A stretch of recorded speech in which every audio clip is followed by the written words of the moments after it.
Mpenzi mtazamaji na msikilizaji wa Sauti ya Marejeo Ministry, karibu tena katika mfululizo wa masomo ambayo tumekuwa tukijifunza.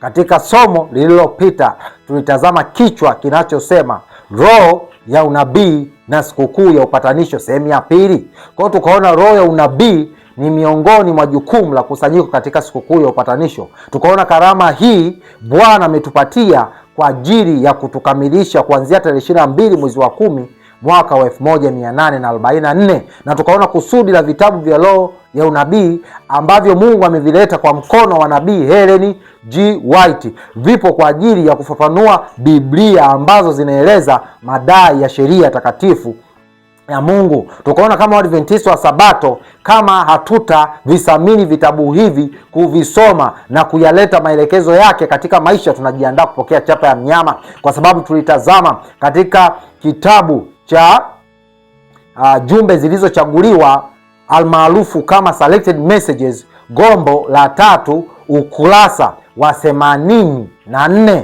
Mjumbe wa Mungu anasema jambo moja ni hakika, wale Waadventista wa Sabato wanaoshikilia msimamo wao chini ya bendera ya Shetani. Tukaona bendera ya Shetani ni alama ya umiliki wake. Kwa hiyo bendera ya Shetani tuliona ni ushurutishaji wa ibada ya Jumapili. Kwa lugha nyepesi ya kiunabii, bendera ya Shetani ni chapa ya mnyama. Kwa hiyo tukaona kabla ya Waadventista wa Sabato kupokea chapa ya mnyama, wataanza kwanza kuikana imani yao inayodhihirishwa au inayofunuliwa katika maonyo na nasaa zilizoma katika ushuhuda wa Roho wa Mungu ambao ni roho ya unabii. Kwa hiyo nukuu hiyo inasema jambo moja ni hakika, wale Waadventista wa Sabato wanaoshikilia msimamo wao chini ya bendera ya Shetani wataanza kwanza kuikana imani yao iliyomo katika shuhuda na nasaa za Roho wa Mungu. Kwa hiyo maonyo ambayo yanapatikana katika vitabu hivi wataanza kukataa, na kwa sababu vitabu hivi vipo kwa ajili ya kulinda Biblia ambayo inaeleza madai ya amri 10 za Mungu, wataongozwa hatua kwa hatua hadi kukataa mafundisho ambayo ni msingi na nguzo ya imani yetu, na mwisho wa siku watakataa amri za Mungu na watajiunga pamoja na ulimwengu kwa sababu watapokea chapa ya mnyama. Na tukatazama pia katika kitabu cha jumbe zilizochaguliwa gombo la kwanza ukurasa wa 48, mjumbe wa Mungu anasema udanganyifu kabisa wa mwisho wa Shetani ni kuufanya ushuhuda wa Roho wa Mungu usiwe na matokeo yoyote yale, na unakosa kuona matokeo kwa Waadventista wa Sabato. Ndicho kitu ambacho Shetani anapambana nacho. Mjumbe wa Mungu ananukuu Mithali 29:18, mahali pasipo maono watu huangamia. Anaendelea kusema Shetani atatenda kazi kwa ustadi sana, kwa njia tofauti tofauti na kupitia mawakala tofauti tofauti,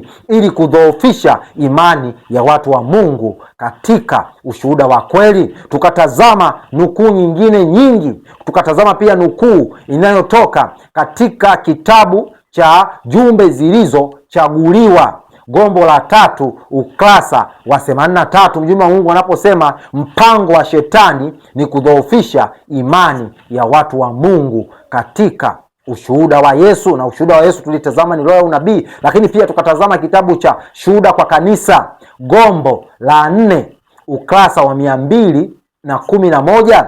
Tukaona pia mpango wa Shetani ni kudhoofisha imani ya watu wa Mungu katika ushuhuda wa Yesu, na mwisho wa siku uwaongoza katika mashaka ya maandiko na matakatifu, na akifanikiwa hapo atakuwa amewaongoza katika upotevu ambao hautatibika, kwa sababu watakuwa wameonywa mara nyingi na mwisho wa siku wakashupaza shingo. Maana maandiko yanatuambia aonyaye mara nyingi akashupaza shingo atavunjika ghafla wala hapati dawa. Kwa hiyo tuliona kitu pekee ambacho kitakuwa ni usalama wetu ni kuweza kupata maelekezo na kuyapokea kwa moyo kwa njia ya kuvisoma vitabu hivi vya roho ya unabii ambavyo vitatueleza madai ya sheria ya Mungu na vitatupatia maelekezo yatakayotuwezesha kushirikiana pamoja na Kristo ili kuweza kuitenga dhambi mbali na maisha yetu, kwa sababu msingi wa vitabu hivi au msingi wa kalama hii ya roho ya unabii ni kuweza kutupatia ushindi dhidi ya dhambi. Tukatazama katika kitabu cha jumbe zilizochaguliwa gombo la 3 ukurasa wa 83 na ile aya ya 5, mjumbe wa Mungu anasema wale wote ambao wanaamini kuwa Mungu amezungumza kupitia dada White watakingwa na madanganyifu ya shetani katika siku hizi za mwisho. Kwa hiyo nikakuahidi, panapo majira kama haya tutaendelea kutazama mfululizo wa haya majukumu ya kusanyiko katika sikukuu ya upatanisho, na jukumu ambalo tutalitazama katika siku ya leo linaitwa toba ya kweli. Kwa hiyo napenda kukukumbusha kuwa na Biblia yako, kuwa na karatasi pamoja na kalamu kwa ajili ya kutunza kumbukumbu. Lakini awali ya yote, kabla ya kuanza somo letu la leo lenye kichwa kinachosema toba ya kweli na siku ya upatanisho, ningependa kukualika, ikiwa una fursa ya kupiga magoti utapiga magoti, ikiwa una fursa ya kusimama utasimama, ikiwa una fursa ya kukaa hapo ulipo fanya hivyo tunapoenda kumwomba Bwana. Binafsi nitapiga magoti.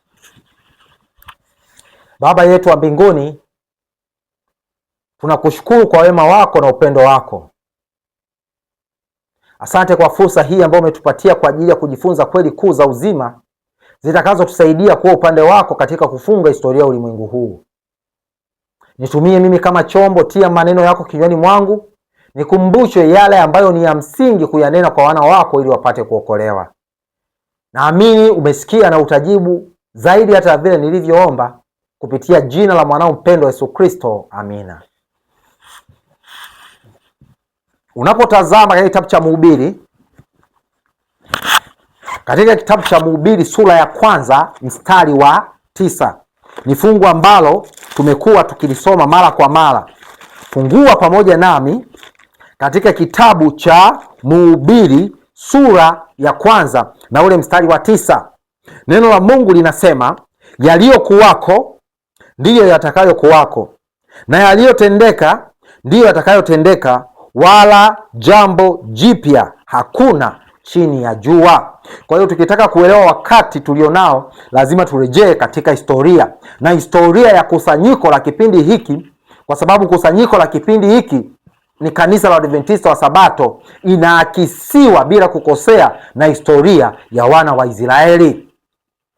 Kipindi Kristo amekuja hapa duniani kwa ajili ya kukamilisha kazi ya kwanza katika mpango ukombozi ambao ni kununua, shetani aliwapofusha watu wasielewe huduma ya Mwokozi. Kwa hiyo wasingewezwa kunufaishwa kwa huduma hiyo. Na hata Mwokozi alipokufa akafufuka siku ya 3, akakaa na wanafunzi wake siku 40, na akaingia mwaka huo huo wa 31 katika chumba cha kwanza katika hekalu la mbinguni kwa ajili ya kuanza kufanya kazi ya kurejesha kwa njia ya kufunika dhambi wale ambao shetani alikuwa amewapofusha wasielewe huduma yake anayoifanya katika kazi ya kwanza ya mpango wa ukombozi ambao ni ya kununua. Wasingewezwa pia kunufaisha na huduma ambayo Kristo alikuwa anaifanya katika chumba cha kwanza kuanzia mwaka wa 31 BK, ambacho chumba hicho kinaitwa patakatifu katika hekalu la mbinguni. Ndiyo maana hubiri la mitume tutatazama katika kitabu cha Matendo ya Mitume ilikuwa nikiwafunulia hao Wayahudi ambao walipofushwa na shetani kupitia viongozi wa kidini ili wasinufaishwe na huduma ya uombezi wa Mwokozi wao katika chumba cha kwanza kinachoitwa patakatifu. Lakini pia shetani aliwafanikisha viongozi hawa kuwapotosha wana wa Israeli pia wasielewe huduma ambayo Kristo alikuja kuifanya hapa duniani, ambayo ilikuwa ni kazi ya kununua, kwa sababu tuliona kazi ya kununua inafanyika katika ua wa nje, na ua wa nje huwakilisha dunia. Kwa hiyo watu walipoguswa mioyo yao kwa kusikiliza hubiri la Petro, kuna wajibu ambao walipatiwa ili waweze kunufaishwa na huduma ya uombezi ambayo ilikuwa inaendelea katika chumba cha kwanza mwaka wa 31 BK katika patakatifu mbinguni juu katika hekalu la Bwana. Kwa hiyo tumeangalia katika kitabu cha Mhubiri sura ya 1 mstari wa 9 kwamba yaliyokuwako ndiyo yatakayokuwako, yaliyotokea ndiyo yatakayotokea, wala hakuna jambo jipya chini ya jua. Kwa hiyo kwa namna hiyo hiyo shetani ameiba huu ujumbe wa ukweli wa leo, ujumbe ambao unaonesha huduma ya Kristo katika patakatifu pa patakatifu, na amefanikiwa pia kuiba ujumbe huu kama vile alivyofanikiwa kuiba ujumbe huu kwa wana wa Israeli kupitia viongozi. Kwa hiyo hali kadhalika pia kwa juhudi kubwa shetani amewatumia viongozi kuiba ujumbe huu wa huduma ya Kristo inayoendelea katika hekalu la mbinguni. Kwa hiyo watu wa Mungu, Waadventista wa Sabato, wako gizani, lakini atukuzwe Mungu, sio viongozi wote watalala na sio viongozi wote shetani atafanikiwa kushirikiana nao. Wapo watakao kuwa macho, lakini pia sio washiriki wote watakao lala. Wapo watakao kuwa macho na watashirikiana na Kristo kikamilifu kwa ajili ya kuamsha Waadventista waliolala pia waweze kuelewa huduma ambayo Mwokozi anaifanya katika chumba cha pili juu hekalu la mbinguni. Na hicho chumba tunakifahamu kinaitwa patakatifu pa patakatifu. Kwa hiyo mtu anapoamka na kujua wajibu ambao anatakiwa kufanya, atagundua wajibu huo ambao unampasa yeye ni wajibu huo ambao Israeli ya kale ulipaswa kufanya. Wajibu huu tunapotazama katika kitabu cha Matendo ya Mitume. Tunapotazama kitabu cha Matendo ya Mitume sura ya 3. Fungua pamoja nami katika kitabu cha Matendo ya Mitume. Matendo ya Mitume nitasoma sura ya 3. Nitaanza kusoma mstari wa 17, lakini shabaha yangu ni katika mstari wa 19. Neno la Mungu linasema, basi sasa ndugu, najua ya kuwa mliyatenda haya kwa kutokujua kwenu. Kwa hiyo walitenda kwa kutokujua, kwa sababu shetani aliwatumia viongozi ili kuwapofusha wasielewe huduma ya Mwokozi. Kwa hiyo wasingeweza kunufaishwa na kile ambacho Kristo alikuja kukifanya duniani, na kile ambacho Kristo mwaka 31 BK baada ya kupaa kwake aliingia kukifanya katika chumba cha kwanza katika hekalu la mbinguni juu kinachoitwa patakatifu. Ndio maana anasema, basi sasa ndugu, najua ya kuwa mliyatenda haya kwa kutokujua kwenu, kama na wakuu wenu walivyotenda. Kwa hiyo ni kweli kuna wakuu wengine wanatumika na shetani pasipo kujua, lakini pale wanapofahamu lazima watumike kama vyombo vya Mungu kwa ajili ya kuwaamsha watu wa Mungu, Adventista wa Sabato, ili waweze kutambua huduma ambayo Kristo anaifanya katika hekalu la mbinguni, katika chumba cha pili ambacho kinaitwa patakatifu patakatifu, kuanzia tarehe 22 mwezi wa 10 mwaka 1844. Ndio maana hapa anaendelea kusema mstari wa 18, lakini mambo yale aliyohubiri Mungu tangu zamani kwa kinywa cha manabii wake wote, ya kwamba Kristo wake atateswa, ameyatimiza hivyo. Sasa mstari wa 19 nimekwambia ndiyo shabaha yangu ilipo. Huu ndio wajibu ambao tunautazama katika siku ya leo. Hili ni jukumu ambalo linafuata baada ya jukumu la roho ya unabii katika sikukuu ya upatanisho, na nimekwambia kichwa cha somo kinaitwa toba ya kweli na siku ya upatanisho. Mstari wa 19 neno la Mungu linasema, tubuni basi mrejee. Kumbuka kazi ya kurejesha Yesu alianza kuifanya mwaka 31 BK katika chumba cha kwanza kinachoitwa patakatifu kwa njia ya kufunika dhambi.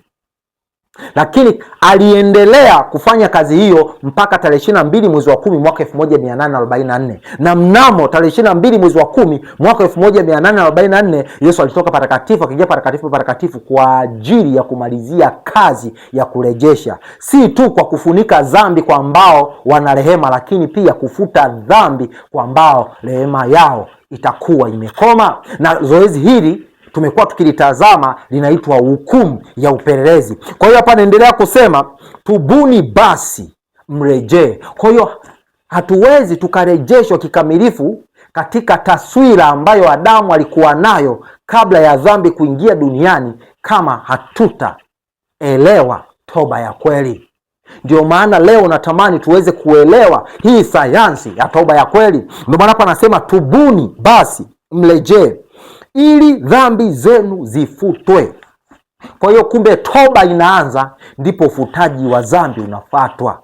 Dhambi haiwezi ikafutwa kwa kuruka toba ya kweli. Toba ya kweli ndiyo nguzo au msingi wa ufutaji wa dhambi, ndiyo nguzo au msingi wa kutolewa kwa msamaha, kwa sababu hakuna msamaha pasipo toba ya kweli. Kwa hiyo mtu yoyote ambaye haelewi toba ya kweli, au mtu yoyote ambaye hafanyi toba ya kweli, hawezi akasamehewa na dhambi zake haziwezi zikafutwa. Ndio maana hapa naendelea kusema, tubuni basi mrejee ili dhambi zenu zifutwe. Na tuliona swala la dhambi kufutwa linatendeka wakati wa hukumu ya upelelezi. Tulitazama nukuu inayotoka katika kitabu cha Pambano Kuu, Great Controversy, ukurasa wa 486.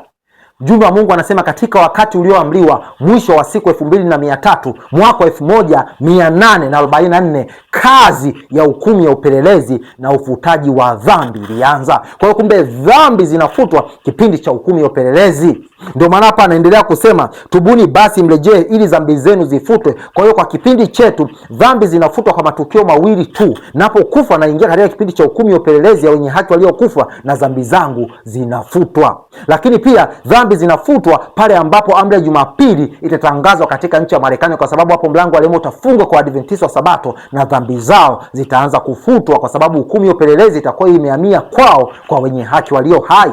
Ndio maana hapa naendelea kusema, tubuni basi mrejee ili dhambi zenu zifutwe, zipate kuja nyakati za kuburudishwa kwa kuwako kwake Bwana. Na hizi nyakati za kuburudishwa tumeona ni mvua ya masika. Ndio maana tulitazama katika kitabu cha Shuhuda kwa Kanisa, gombo la 5, ukurasa wa 214. Mjumbe wa Mungu anasema, tumeachiwa jukumu letu kurekebisha mapungufu na kasoro za kitabia, kutakasa hekalu la nafsi na uchafu wote wa mwili na roho, ndipo mvua ya masika itakapokuwa juu yetu kama mvua ya vuli ilivyokuwa juu ya mitume. Kwa hiyo hatutaweza kupokea mvua ya masika kama dhambi zetu hazijafutwa, na dhambi zetu haziwezi zikafutwa mpaka tupokee msamaha, na hatuwezi tukapokea msamaha mpaka tuwe tumefanya toba ya kweli. Na toba ya kweli hatuwezi tukafanya wenyewe. Ndio maana kuhani wetu mkuu yuko pale kwa ajili ya kutupatia karama ili tuweze kufikia ukamilifu. Na miongoni mwa karama ambayo Kristo anaitoa katika patakatifu katika hekalu la mbinguni kama kuhani mkuu ni karama ya toba ya kweli. Unapotazama katika kitabu cha Matendo ya Mitume, fungua pamoja nami katika kitabu cha Matendo ya Mitume sura ya 5 na ule mstari wa 31. Katika kitabu cha Matendo ya Mitume sura ya 5 mstari wa 31, lakini nitasoma mstari wa 30 kukutengenezea msingi wa uelewa sahihi, lakini shabaha yangu ipo katika mstari wa 31. Neno la Mungu linasema, Mungu wa baba zetu alimfufua Yesu, ambaye ninyi mlimuua mkimtundika katika mti. Kwa hiyo anayezungumziwa hapa ni Yesu, na sasa hivi si mwanakondoo tena anayekufa. Sasa hivi ni kuhani anayeishi milele, na sio kuhani anayehudumu katika chumba cha kwanza katika hekalu la mbinguni kinachoitwa patakatifu. Ni kuhani anayehudumu katika chumba cha pili katika hekalu la mbinguni kinachoitwa patakatifu. Na akiwa pale, tulitazama katika kitabu cha Waebrania sura ya 5 mstari wa 1, maana kila kuhani mkuu anayetwaliwa katika wanadamu amewekwa kwa ajili ya kutoa vitu viwili. Kitu cha kwanza ni karama, na kitu kingine ni dhabihu ya nafsi yake mwenyewe. Kwa hiyo karama ambayo Kristo anaitoa katika huduma inayoendelea katika hekalu la mbinguni inaitwa toba ya kweli. Ndiposa Petro anaendelea kufafanua katika mstari wa 31 wa kitabu cha Matendo ya Mitume sura ya 5. Neno la Mungu linasema mtu huyo. Kwa hiyo mtu huyo anayezungumziwa hapa ni Yesu mwenyewe. Anasema Mungu amemtukuza kwa mkono wake wa kuume. Anaendelea kusema awe mkuu na mwokozi. Kwa hiyo Yesu ndio kuhani wetu mkuu. Ndio maana tunaambiwa katika kitabu cha Matendo ya Mitume 4:12, wala hakuna jina lingine ambalo wanadamu tumepewa chini ya mbingu litupasalo kuokolewa kwalo isipokuwa ni jina lake Yesu. Ndio maana tunamuita kuhani wetu mkuu na mwokozi wetu. Ndio maana hapa anaendelea kusema pia kwamba mtu huyo Mungu amemtukuza kwa mkono wake wa kuume, awe mkuu na mwokozi, awape Waisraeli. Waisraeli wa sasa ndio kusanyiko katika sikukuu ya upatanisho, kwa sababu Israeli ya kale walikuwa ni Wayahudi, lakini Israeli ya sasa, kusanyiko la sasa, ni kanisa la Waadventista wa Sabato. Ndio maana hapa naendelea kusema awape Waisraeli Kitu cha kwanza ni toba, alafu kitu cha pili na msamaha wa dhambi. Kwa kumbe toba ya kweli inaanza, alafu msamaha wa dhambi unafuata, kwa sababu kabla ya huduma ya upatanisho kufikia mwisho wake, kwa hukumu ya upelelezi kuanza kwa wenye haki walio hai, kwa ishara ya kutangazwa kwa amri ya Jumapili katika nchi ya Marekani, ni lazima tutangulize dhambi zetu hukumuni. Kwa sababu tukichelewa kutanguliza dhambi zetu hukumuni, hukumu itakapoanza, amri ya Jumapili itakapotangazwa katika nchi ya Marekani, au tutakapolala mauti, dhambi zetu zitatufuata na zitasalia katika kitabu cha kumbukumbu cha dhambi, na hivyo hatutaweza kusimama hukumuni. Tutaanguka na majina yetu yataondolewa katika kitabu cha uzima na katika kitabu cha ukumbusho. Ndio maana kabla ya wakati huo tunatakiwa kutanguliza dhambi. Kwa hiyo kitendo cha kutanguliza dhambi hukumuni ni kitendo kinachohusisha toba ya kweli. Unapotazama katika kitabu cha Zaburi, fungua pamoja nami katika kitabu cha Zaburi sura ya 32. Ni fungu ambalo tumekuwa tukilisoma, lakini tutaendelea kulisoma tena na tena ili tuweze kulielewa. Unapotazama katika kitabu cha Zaburi sura ya 32 mstari wa kwanza, neno la Mungu linasema, heri aliyesamehewa dhambi na kusitiriwa makosa yake. Kwa hiyo mtu hawezi akapewa msamaha wa dhambi kama hajafanya toba ya kweli. Kwa kumbe toba ya kweli ndio inazaa msamaha wa dhambi, na msamaha wa dhambi ndio unazaa ufutaji wa dhambi, na ufutaji wa dhambi, dhambi zitakapoondolewa, unazaa haki ya Kristo. Kristo anakupatia haki yake, na hapo utafaa kwa ajili ya burudisho, yani mvua ya masika likuandae kwa ajili ya wakati wa taabu, lakini pia kwa ajili ya wakati wa kilio kikuu. Lakini hatutaweza kupata msamaha. Msamaha haupatikani bure. Ni kweli Yesu karama anayoitoa ni bure, lakini na sisi tuna sehemu ya kufanya, wapendwa. Unapotazama katika kitabu cha Misali sura ya 28, Misali sura ya 28, nitasoma mstari wa 13. Ni fungu ambalo pia tumelizoea mara kwa mara, lakini leo nitaleta kwako tuweze kulitafakari, tuweze kuona mtu anaposamehewa anapata msamaha huo kwa sababu moja tu ya kufanya toba ya kweli. Na unapofanya toba ya kweli na kusamehewa, hapo ndipo Kristo anafunika dhambi yako kwa damu yake. Lakini bila hivyo, bila toba ya kweli, hauwezi ukapata msamaha, na Kristo hawezi akafunika dhambi yako kwa damu yake. Huwezi ukatenda leo dhambi ukaomba msamaha, Kristo akafunika, na kesho tena ukarudia hiyo dhambi, Kristo akafunika. Hafanyi hilo swala. Yesu akifunika, amefunika, na hatofunika mpaka uwe umeitenga hiyo dhambi mbali na maisha yako, mpaka uwe umefanya toba ya kweli, kwa sababu kitendo cha kuitenga dhambi mbali na maisha yako ndiyo toba ya kweli. Ndio maana katika kitabu cha Misali neno la Mungu linasema, Misali sura ya 28 na ule mstari wa 13, Misali sura ya 28 na ule mstari wa 13, neno la Mungu linasema, afichaye dhambi zake hatafanikiwa. Afichaye dhambi zake hatafanikiwa. Anaendelea kusema, bali yeye aziungamaye na kuziacha atapata rehema. Kwa hiyo kumbe toba ya kweli inahusisha kuachana na dhambi. Kwa tunapoachana na dhambi, ndipo Kristo kwa rehema yake anatupatia msamaha wake kwa kigezo cha kunyunyiza damu yake katika dhambi ambayo tumekuwa tukiitenda. Lakini hatafunika mpaka tumeiacha, kwa sababu unapotanguliza kitu, unapompatia mtu kitu, huwezi ukamuomba tena. Unapompatia Kristo dhambi, huwezi ukaiomba tena. Kwa hiyo kama unaiomba tena, inamaanisha hiyo dhambi bado unaipenda, bado hujaachana nayo.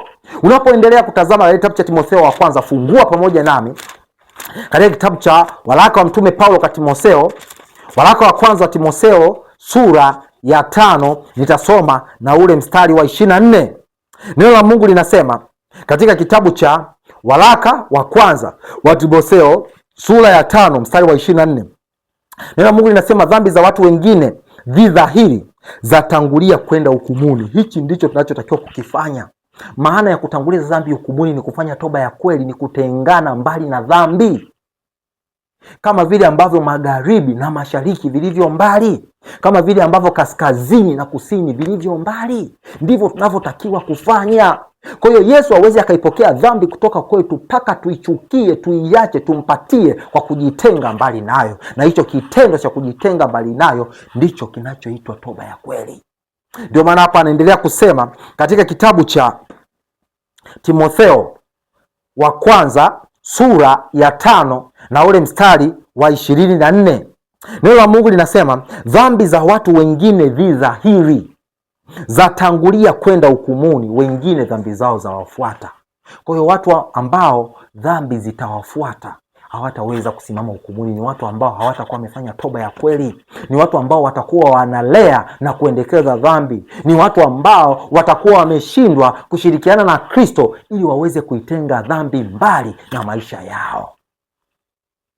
Lakini hili kundi la kwanza tunaloliona katika Timotheo wa kwanza 5:24 sehemu ya kwanza, linazotanguliza dhambi hukumuni, hilo ndilo kundi litakalosimama, kwa sababu Kristo atazipokea na kwa rehema yake atadai damu yake iweze kuzistiri hizo dhambi, na baadaye hukumu itakapoketi hizo dhambi zitafutwa, na hawa watu watafaa kupokea haki ya Kristo na kupokea burudisho ambao ni mvua ya masika itakayoweza kuandaa kwa ajili ya wakati wa taabu, lakini pia kwa ajili ya kilio kikuu. Lakini pia tuweze kusikiliza kile ambacho mjumbe wa Mungu Ellen White anachoeleza juu ya sayansi ya toba ya kweli. Unapotazama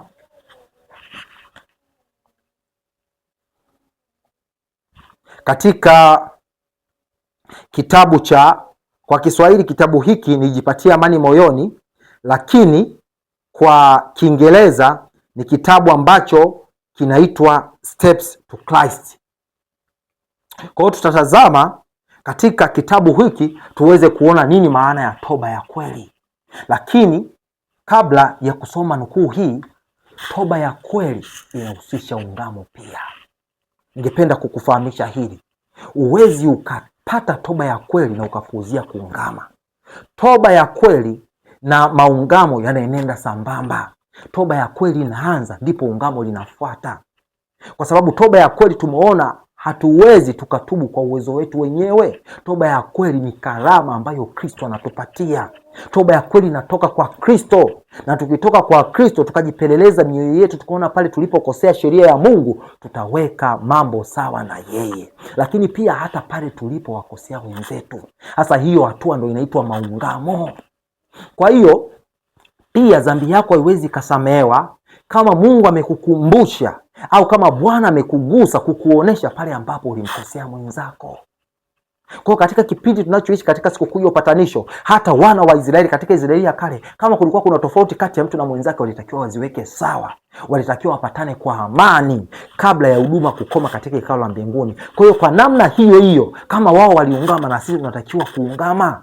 Pale ambapo mmoja anaweza kawa amemkosea mwenzake, lazima amuombe msamaha, na ndipo sasa atakaporejea kwa Mungu atapata kibali, na lile kosa Mungu atalisamehe na kufunika kwa damu yake, na wakati wa hukumu kosa hilo litafutwa na huyo mtu atapewa haki ya Kristo. Ndio unapotazama katika kitabu cha waraka wa Yakobo.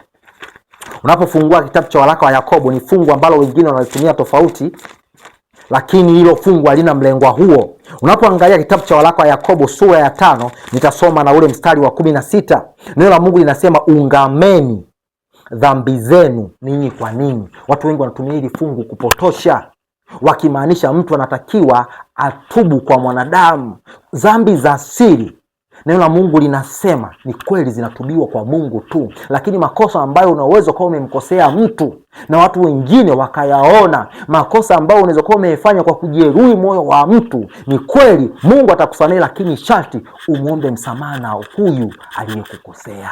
Lakini hayo ni matunda tu ya toba ya kweli, yani ungamo. Ungamo ni tunda la toba ya kweli, ni tunda la moyo uliobadilishwa, ndio unaoweza kufanya hivyo. Kwa hiyo hili fungu halimaanishi tuweze kuomba msamaha dhambi zetu za asili au tuweze kukiri dhambi zetu za asili kwa wanadamu. Hapana, dhambi za asili zinakiriwa kwa Mungu tu, yeye anayeona sirini. Lakini zile dhambi ambazo ni za wazi, ambazo zinahusisha wenzetu, pengine tumewaumiza, tumewasema vibaya, pengine tumewadhulumu, pengine tumewanyang'anya mali kwa nguvu, tunapoomba Mungu msamaha, ni wajibu wetu pia kuomba msamaha na kuwarudishia iliyo sehemu yao. Hilo ndilo linaitwa ungamo, na ndilo ambalo Yakobo analizungumzia hapa anaposema ya kwamba ungameni dhambi zenu ninyi kwa ninyi na kuombeana mpate kuponywa. Kwa hiyo hata mwenzako anapokufuata, ndio maana Biblia inasema katika kitabu cha Mathayo unaposoma sura ya 18, ndugu yako akikukosa, enenda ukamuonye. Muwe wawili, mzungumze yaishe, na baada ya hapo muombe, muweze kufuatana kwa pamoja. Hapo ndipo mioyo yenu itakuwa safi na dhamiri zetu zitakuwa safi, na ndipo mtakuwa mna ujasiri ya kwamba kwa kosa hili Kristo atakuwa amelisamehe na atafunika kosa hili kwa damu yake, kwa sababu bado rehema inaendelea, na rehema itakapokoma, hukumu itakapoanza, atafuta kosa hilo, na nitastahili kupata mvua ya masika, na nitastahili kupewa haki ya Kristo. Kwa hiyo hilo ndilo ungamo linalozungumziwa hapa, lakini hatuwezi tukalipata mpaka mioyo yetu ibadilishwe. Kwa sababu sikiliza kile ambacho nabii anasema kuhusiana na uzoefu wa toba ya kweli, na tunatakiwa kumwambia Mungu atupatie toba ya kweli, atupatie uzoefu huu ili dhambi iweze kutengwa mbali na mioyo yetu. Unapotazama katika kitabu cha Jipatie Amani Moyoni, lakini kwa Kiingereza kinaitwa Steps to Christ, na nitasoma kurasa zake za Kiingereza. Kwa hiyo hapa nitasoma Steps to Christ ukurasa wa 23 na ile aya ya 2. Mjumbe wa Mungu anasema kutubu humaanisha kuhuzunikia dhambi na kujitenga mbali nayo. Kwa kumbe maana ya toba ni kuhuzunikia dhambi na kujitenga mbali nayo, lakini hatuwezi tukahuzunikia dhambi mpaka tumeona ubaya wake. Kwa kumbe toba ya kweli inamaanisha kuachana na dhambi. Ndio maana tulitazama kitabu cha Mithali 28:13, afiche dhambi zake hatafanikiwa, lakini anayeziungama na kuziacha atapata rehema. Ndio maana hapa anaendelea kusema kutubu humaanisha kuhuzunikia dhambi na kujitenga mbali nayo. Anaendelea kusema hatuwezi kuacha dhambi mpaka tumeona ubaya wake. Anaendelea kusema mpaka tujitenge nayo kutoka moyoni. Unajua kuna kipindi tunaweza tukaachana na dhambi, lakini ikaonekana tu katika matokeo ya nje, yaani ikaonekana katika tabia ya nje hatutendi dhambi, lakini mioyo yetu bado ikawa miovu. Kwa hiyo sio toba ya kweli. Toba ya kweli lazima ianzie ndani, lazima kisima cha uzima, lazima chemichemi ya uzima itakaswe na unajisi wote. Hapo ndipo mtu anaweza akapata badiliko na akawa amepitia uzoefu wa toba ya kweli. Ndio maana hapa anasema mpaka tujitenge mbali nayo kutoka moyoni, hakutokuwa na badiliko la kweli katika maisha. Kwa kama dhambi bado iko moyoni, lakini kama tumetubu kwa kawaida, kama tumetubu katika tabia ya nje lakini sio katika utu wa ndani, yani bado katika utu wa ndani dhamira ni ovu na hatujadhamiria kuachana na kitu hicho, hatutabadilisha maisha yetu. Tunaweza tukatengana na shetani kwa kitambo, tunaweza tukaachana na mazoea yetu mabaya, lakini pasipo kubadilishwa mioyo ambao ndo chemichemi ya uzima, bado tutasumbuka, tutapata amani ya kweli. Tunaweza tukaacha vitu vingi, tunaweza tukafanya matengenezo ya afya, tunaweza tukahubiri, tunaweza tukaishi mashambani, lakini kama mioyo haijabadilika ni bure. Kwa badiliko la moyo ni kitu cha msingi sana, na hicho ndicho msingi wa toba ya kweli. Toba ya kweli haikusudii kubadili muonekano wa nje tu, inakusudia kuanza kubadili muonekano wa ndani. Lakini ili tupate badiliko hili lazima tuhuzunikie dhambi, na wengi tunahuzunikia dhambi kwa sababu ya matokeo ya dhambi ambayo tunayapata, lakini hatuhuzunikii dhambi kwa kutazama kile ambacho dhambi imemfanyia Mwokozi wetu.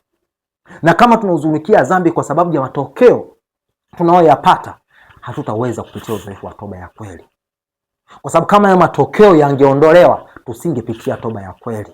lakini kwa sababu yapo tunaguswa kufanya toba. Toba ya namna hiyo ni kama toba aliyoifanya Sauli au Yuda, lakini toba ya kweli ni kama ile aliyofanya Daudi. Hakuangalia matokeo tu yaliyomkuta, kitu ambacho kilimshughulisha, aliona maumivu ambayo ameyafanya kwa mwana wa pekee wa Mungu, na kwa namna hiyo akapitia uzoefu wa toba ya kweli na akamuomba Mungu badiliko la moyo. Ndio unapotazama katika kitabu cha Zaburi sura 51 anasema, Mungu niumbie moyo safi, uifanye upya roho iliyotulia ndani yangu. Lakini pia nabii anaeleza kitu hiki unapotazama katika kitabu cha Tumaini la Vizazi Vyote, Desire of Ages, ukurasa wa 300 na ile aya ya 3. Mjumbe wa Mungu anasema, mara nyingi tunahuzunikia dhambi kwa sababu ya matokeo mabaya yanayotupata, kama uzoefu wa Yuda na Sauli na wengineo. Anaendelea kusema, mara nyingi tunahuzunikia dhambi kwa sababu ya matokeo mabaya yanayotupata. Anaendelea kusema, lakini hii siyo toba. Ndio maana Yuda kupitia uzoefu wa toba ya kweli, kwa sababu huzuni yake kwa dhambi haikuwa kwa kile kilichomfanya Mwokozi ateseke na hangaike, lakini ilikuwa ni matokeo pia ambayo yangemkuta yeye. Ndio unaposoma kitabu cha Tumaini la Vizazi Vyote, Yuda aliona pia aibu, na hata alipoomba msamaha na kurudisha vile vipande vya fedha, msamaha huo haukutoka moyoni. Ilikuwa ni kwa sababu ya hofu ya kile alichokiona, lakini haikuwa kwa sababu ya kumpenda na kumthamini mwana wa Mungu, kiasi ambacho angeweza kutafakari maumivu ambayo amemsababishia. Kama toba ya Yuda ingekuwa katika msingi huo, angekuwa na heri, lakini alikuwa amechelewa, kwa sababu alikuwa amejitenga na Kristo ambaye angempatia uzoefu huu. Kwa hiyo mambo haya hayajaandikwa ili tusome na kushangaa tu, lakini yameandikwa ili tujifunze. Ndio maana neno la Mungu nasema hayo yaliwapata kwa jinsi ya mifano, yakaandikwa ili kutuonya sisi tuliofikiriwa na misho ya zamani hizi. Ndio maana hapa naendelea kusema, huzuni ya kweli ya dhambi ni matokeo ya kazi ya Roho Mtakatifu. Peke yetu hatuwezi tukatubu. Ndio maana hapa naendelea kusema, kwa kila dhambi, nataka nikwambie, kama bado leo tunaendelea kutenda dhambi, kila dhambi unayoifanya kila dakika, kila mawazo maovu nayo yawaza, kila maneno asiyofaa nayo zungumza, kila matendo nayo yatenda ambayo yapatani na neno la Mungu, na msulubisha Mwokozi upya. Ndivyo maandiko yanavyoniambia. Ndio maana Mwokozi ana maumivu sana. Tunaweza tukasoma historia ya Wayahudi na tukaona wao walikuwa ni wakatili, lakini hata sisi leo tunakuwa wakatili kwa kushikilia dhambi. Kwa sababu tunavyoshikilia dhambi, tunaendelea kumsulubisha Mwokozi. Yesu hakuja kufanya dhambi iendelee. Yesu alikuja kukomesha kafara za Kiyahudi, kwa sababu hizo zisingeweza kukomesha dhambi, kwa sababu zilikuwa zinatolewa siku zote na zisingeweza kutukamilisha sisi tumwabuduo Mungu halisi. Kwa hiyo Yesu alikuja kufa mara moja tu, ishara ya kukomesha dhambi katika mioyo ya wanadamu. Kwa hiyo pale ambapo tunaipuzia kafara yake na kuendelea kutenda dhambi, tunamsulubisha tena, tunamsababishia maumivu, tunamtonesha kidonda, na anakuwa katika mfadhaiko mkuu. Na kama hatutaacha dhambi, wapendwa, inamaanisha Kristo ataendelea kukaa katika patakatifu na kafara yake haitakuwa na thamani. Kwa hiyo hakuna mtu ambaye yuko katika huzuni kubwa na changamoto kubwa kama Kristo, kwa sababu amejifungamanisha na jamii ya wanadamu ili aweze kuwaokoa. Ndio maana hapa anaendelea kusema, kwa kila dhambi tunamsulubisha Kristo upya.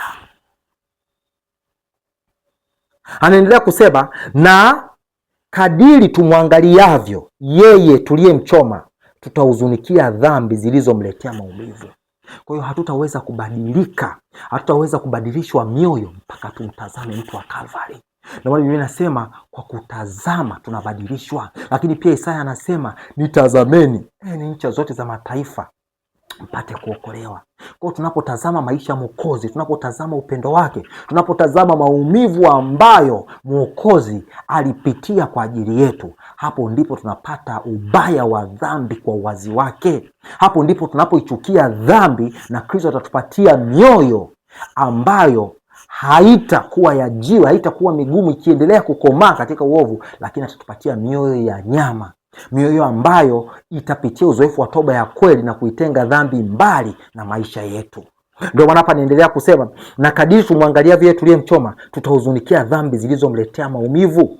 Anasema huzuni ya namna hii itazaa toba ya kweli. Kwa hiyo tunapohuzunika kwa ajili ya Mwokozi, tunapohuzunikia dhambi zetu kwa kutazama kile ambacho dhambi hizi zinamletea Mwokozi na zilimletea Mwokozi, kwa sababu ni kweli Mwokozi alipokuja hapa duniani aliteseka, kasulubishwa, akauawa, lakini maumivu hayo hayajakoma, bado yanaendelea. Na kila siku tunapotenda dhambi, kila mara tunapotenda dhambi, tunatonesha kidonda na tunamsulubisha kama walivyofanya Wayahudi, kama tulivyosoma katika nukuu hii.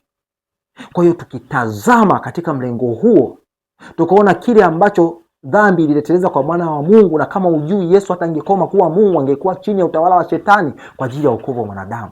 Hapo tutaona dhambi katika ubaya wake, na Kristo atatupatia nguvu ya kuiacha na kujitenga mbali nayo, na tutapewa mioyo mipya itakayoweza kupitia uzoefu wa toba ya kweli. Kwa sababu katika kitabu cha Jipatie Amani Moyoni, nitasoma ukurasa wa 18 ila ya kwanza, Step to Christ, au amani katika dhoruba.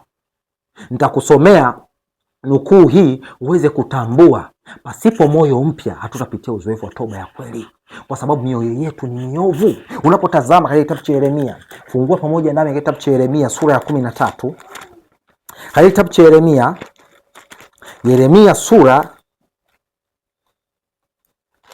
ya 13, nitasoma mstari wa 23. Neno la Mungu linasema, je, mkushi aweza kuibadili ngozi yake, au chui madoadoa yake? Kama aweza, ndipo na ninyi mwaweza kutenda mema, ninyi mliozoea kutenda mabaya. Kwa tunahitaji moyo mpya.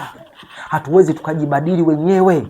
Toba ya kweli haiwezekani kwa moyo wa dhambi, haiwezekani kwa nia ya mwili. Natakiwa Kristo tumwambie atuumbie moyo mpya. Hilo ndio liwe ombi letu, ili tupitie uzoefu huu wa toba ya kweli, ili baada ya kupitia uzoefu huu wa toba ya kweli tuweze kupokea msamaha, na Kristo aweze kufunika dhambi zetu kwa damu yake, na wakati wa hukumu aweze kuzifutwa na hatimaye kupata haki yake. Ndio maana hapa naendelea kusema haiwezekani kwetu. Katika kitabu cha Steps to Christ ukurasa wa 18 ile aya ya kwanza, anasema haiwezekani kwetu kutoka katika shimo la dhambi tulimozama.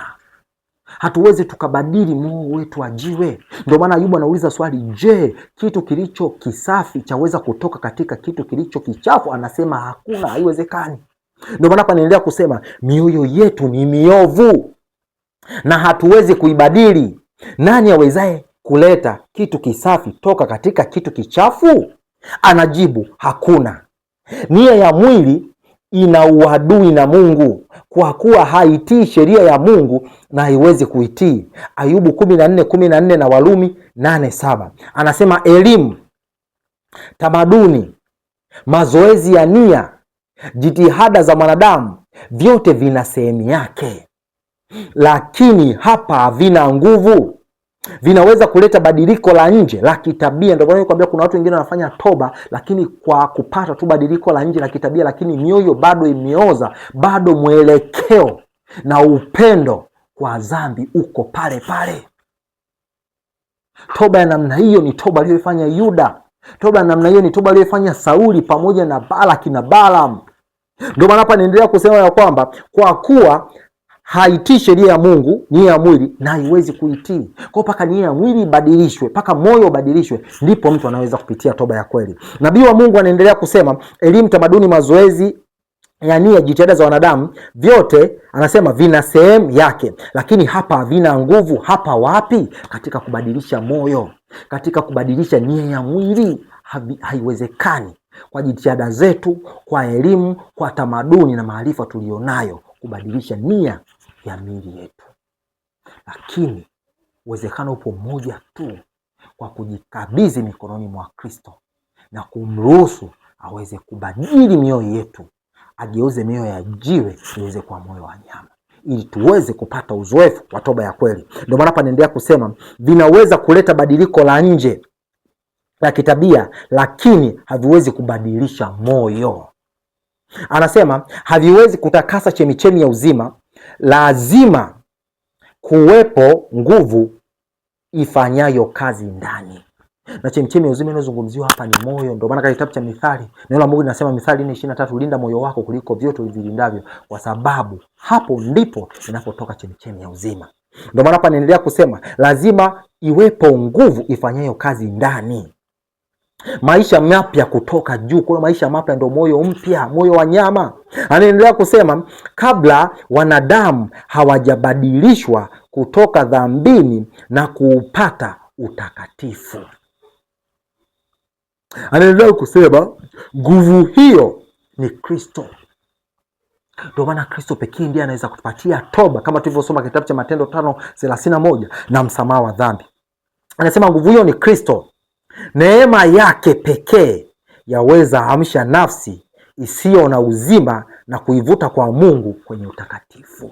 Na neema yake inapatikanaje? Hatuwezi tukaipata neema kwa kumtegemea yeye tu. Tuna sehemu ya kufanya. Lazima tuombe katika faraga, tumwambie Mungu atupatie moyo mpya, tumwambie Mungu abadilishe mioyo yetu. Hapa ndipo tutapitia uzoefu wa toba ya kweli, na tutakuwa na uhakika wa kusimama hukumuni, kwa sababu dhambi zetu zitasamehewa kwanza, zitasitiriwa, na wakati wa hukumu zitafutwa, na tutapewa haki ya Kristo na kufaa kupata burudisho, kuandaliwa kwa ajili ya kilio kikuu na wakati wa taabu ambao uko mbele yetu. Ndio maana unapotazama pia katika kitabu cha Shuhuda kwa Kanisa, katika kitabu cha Shuhuda kwa Kanisa, gombo la kwanza, ukurasa wa 158 na ile aya ya pili, sikiliza hiki ambacho mjumbe wa Mungu anaeleza jinsi ambavyo neema ya Kristo inaweza kupatikana, ambayo itabadilisha moyo, ambayo itabadilisha chemchemi ya uzima na kuvuta katika upendo wa mambo matakatifu. Kwa sababu kadiri ambavyo tunampenda Mungu na kumtazama yeye, tunapoteza hali ya kujipenda nafsi, na dhambi inatengwa mbali na maisha yetu. Ndio maana hapa anasema katika kitabu cha Shuhuda kwa Kanisa, gombo la kwanza 158 na ile aya ya pili, akizungumzia tunatakiwa tumtazame Mwokozi. Lakini namna pekee ya kumtazama Mwokozi ni kwa njia ya maombi, kufanya ushirika wa kudumu pamoja na yeye. Hapo ndipo tutapata nguvu ya neema yake itakayotuwezesha kupata ushindi dhidi ya dhambi. Ndio maana anasema, unapotazama katika kitabu cha Waebrania sura ya 4 mstari wa 15 na mstari wa 16, akisema basi kwa kuwa tuna ahadi hizo, na tukikaribie kiti cha rehema kwa ujasiri, ili tupate neema na rehema itakayoweza kutusaidia wakati wa mahitaji. Kwa sababu hakuna kuhani mkuu anayeweza kuchukuliana nasi katika mambo yetu ya udhaifu, kwa kuwa yeye alijaribiwa sawasawa na sisi katika mambo yote bila kutenda dhambi. Kwa akatupatia kielelezo, na mpaka sasa bado anashughulikia wokovu wetu katika patakatifu watakatifu, na anatualika tuweze kufanya ushirika pamoja na yeye, ili tuweze kupata neema, tuweze kupata nguvu ya kuweza kubadilishwa mioyo yetu, na hatimaye dhambi iweze kutengwa mbali na maisha yetu. Lakini uzoefu huu lazima tupate katika maombi, na sio maombi ya jumuiya, maombi ya faraga. Ndio maana hapa anasema niliona jinsi neema hii ingepatikana. Anasema nenda faragani, na hapo pekee shindana na Mungu. Mungu, niumbie moyo safi na uifanye upya roho iliyotulia ndani yangu. Kusudia maanisha, anasema kuomba kwa bidii kwa faa sana. Kama Yakobo, shindana na Bwana katika maombi, pambana. Ndio maana Yakobo alibadilishwa jina, ishara ya badiliko la moyo. Kama tutapambana na Bwana kama Yakobo alivyopambana na Bwana na akaitwa Israeli, na sisi leo tutapewa mioyo mipya, na mioyo hii mipya ndio itaweza kupitia uzoefu wa toba ya kweli. Ni mioyo ambayo itakuwa imebadilishwa kutoka katika uovu na kusogezwa katika utakatifu. Hichi ndicho Kristo anachokihitaji. Kabla ya sisi kulala na kabla ya Jumapili kutangazwa, lazima tutimize jukumu hili la toba ya kweli kwa kushirikiana pamoja na yeye. Ndio maana unaposoma pia katika kitabu cha Pambano Kuu, katika kitabu cha Pambano Kuu, tasoma katika kitabu cha Pambano Kuu ukurasa wa 489 na ile aya ya 3, usikilize ya kwamba hili ni miongoni mwa jukumu la kusanyiko katika sikukuu ya upatanisho, jukumu la toba ya kweli. Ndio maana hapa mjumbe wa Mungu anasema, kwa namna hiyo hiyo wote ambao wanapenda majina yao ya dumu katika kitabu cha uzima. Wanapaswa sasa, sio baadaye. Ndio maana wakati wa wokovu uliokubalika ni sasa. Anasema wanapaswa sasa, katika siku chache za rehema yao iliyosalia, kutesa nafsi zao mbele za Mungu kwa kuhuzunikia dhambi na kufanya toba ya kweli. Kwa hiyo hapa anasema kwa namna hiyo hiyo, akilinganisha sikukuu ya upatanisho wana wa Israeli ambao ni kivuli na uhalisia wake ni sikukuu ya upatanisho kwetu sisi ambayo imeanza tarehe 22 mwezi wa 10 mwaka 1844. Kwa hiyo tunatakiwa tupitie uzoefu kama wao. Tunatakiwa kuhuzunikia dhambi, kuweze kuona ubaya wake, kuona jinsi ambavyo dhambi imemfanyia Mwokozi, na hatimaye Kristo atatupatia nguvu ya kujitenga mbali na dhambi hiyo, na tutakuwa tumepitia uzoefu wa toba ya kweli. Ndio maana hapa anasema kwa namna hiyo hiyo, wote ambao wanapenda majina yao ya dumu katika kitabu cha uzima, wanapaswa sasa, katika siku chache za rehema yao iliyosalia, kutesa nafsi zao mbele za Mungu kwa kuhuzunikia dhambi na kufanya toba ya kweli. Lazima kuwepo na uchunguzi wa kina wa moyo. Lakini mjumbe wa Mungu anaendelea kusema pia katika kitabu cha Jumbe Zilizochaguliwa, Selected Messages, gombo la kwanza, ukurasa wa 124 na ile aya ya 3, akihusianisha siku kuu ya upatanisho na jukumu la toba ya kweli. Mjumbe wa Mungu anasema tupo katika siku kuu ya upatanisho ambapo dhambi zetu zapaswa kutangulizwa hukumuni kwa maungamo na toba. Kwa katika kipindi ninachoishi inabidi dhambi zetu zitangulize hukumuni kabla hukumu kuanza, na hukumu inaanza kwa matukio mawili, kwa kifo au kabla ya Jumapili kutangazwa katika nchi ya Marekani. Kwa hiyo kabla ya matukio haya kutimia katika maisha yangu, lazima nipitie uzoefu huu. Nikifanya hivyo, nitakuwa na ujasiri wa kukutana na Mwokozi wangu katika amani. Lakini kama nikipuuzia, nitatengwa na Mungu milele. Kwa hiyo nitarudia hii nukuu. Anasema tupo katika sikukuu ya upatanisho ambapo dhambi zetu zapasa kutangulizwa hukumuni kwa maungamo na toba, na baada ya kutanguliza dhambi hukumuni kwa maungano na toba, ndipo tunapokea msamaha, na ndipo wakati wa hukumu dhambi zetu zitafutwa na tutapewa vazi jeupe la Kristo, ishara ya haki yake na maisha yake yasiyo na dosari yoyote. Tutaonekana kana kwamba hatukuwahi kuanguka kamwe, na tutaishi na Mungu milele zote. Ndio maana unapotazama pia katika kitabu cha Shuhuda kwa Kanisa, gombo la kwanza 263 na ile aya ya kwanza, mjumbe wa Mungu anaeleza kitu hiki. Baada ya kukamilisha jukumu hili au wajibu huu, ndipo tunasamehewa na wakati wa hukumu dhambi zetu zitafutwa. Mjumbe wa Mungu anasema na wasii wote wanaodai kuamini jina la Kristo. Hawa ndio wanaopita katika uchunguzi wake makini. Hawa ni Waadventista wa Sabato wanaopitia zoezi la hukumu ya upelelezi na ambao wako katika kipindi cha sikukuu ya upatanisho kama Israeli ya kale ambayo ilikuwa ni taifa la Wayahudi. Anaendelea kusema hapa ya kwamba na wasii wote wanaodai kuamini jina la Kristo kujichunguza kwa kina na kufanya maungamo ya makosa yao yote ili yatangulie hukumuni, ili malaika anayerekodi aandike msamaha kando ya majina yao. Kwa hiyo msamaha unafuata baada ya uzoefu wa toba ya kweli. Na nimekuambia maungamo ni matokeo ya moyo uliobadilishwa. Maungamo ni matokeo au ni tunda linalofuata toba ya kweli. Baada ya Mungu kubadilisha moyo, utagundua makosa yako.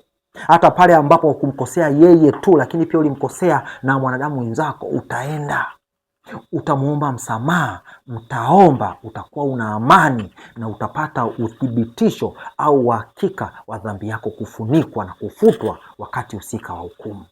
Kwa hiyo Bwana tusaidie tuweze kutekeleza jukumu hili kabla ya kuchelewa milele. Na toba ya kweli pia inahusisha utakaso, kwa sababu neno la Mungu linasema katika kitabu cha Yohana 17:17, uwatakase kwa ile kweli. Neno la Mungu ndio kweli. Naomba tutafute kwa bidii kuwa na amani na watu wote na huo utakatifu. Hakuna mtu atakayemuona Mungu asipokuwa na utakatifu wa namna hiyo. Kwa hiyo Bwana tusaidie sana kuweza kutafuta kwa bidii huo utakatifu. Lakini utakatifu Mungu ameufunua pia katika neno lake linaloeleza madai ya amri zake.